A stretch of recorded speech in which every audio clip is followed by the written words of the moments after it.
Hello, ഇന്ന് ഞാൻ ഒരു ട്രിപ്പ് പോകാൻ വേണ്ടിയിട്ട് പോവുകയാണ്. ഫസ്റ്റ് ഞങ്ങൾ നേരം വെളുത്തപ്പോഴത്തേനും ഒരു കോഫി കുടിക്കാൻ വേണ്ടിയിട്ട് ഇറങ്ങി.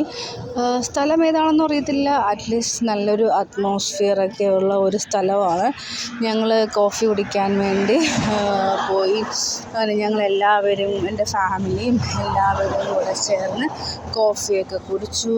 പിന്നെ എല്ലാവർക്കും ഈ സ്ഥലമൊക്കെ നല്ല ഇഷ്ടപ്പെട്ടതുകൊണ്ട് ഞങ്ങളവിടെ കുറേ നേരം കയറി വെയിറ്റ് ചെയ്തു. അതിനുശേഷം ഞങ്ങൾ ചായയൊക്കെ കുടിച്ചിട്ട് ഞങ്ങൾ അടിച്ച് പൊളിച്ചു. നല്ലൊരു ചായയായിരുന്നു, നല്ല ഇഞ്ചിയും ഏലക്കയൊക്കെ ഇട്ടൊരു ചായയായിരുന്നു. അപ്പോൾ ചായയും കുടിച്ച് ഞങ്ങൾ ഫാമിലി എല്ലാവരും കൂടെ അവിടെ നിന്ന് കഥയും പറഞ്ഞിട്ട് ഞങ്ങൾ കുറേ നേരം വെയിറ്റ് ചെയ്തു. അത് കഴിഞ്ഞിട്ട് ഞങ്ങൾ ഇനി എന്താ ചെയ്യേണ്ടതെന്നൊക്കെ പറഞ്ഞിട്ട് ഞങ്ങൾ ചായയും കുടിച്ച് ഞങ്ങൾ തിരിക്കുക.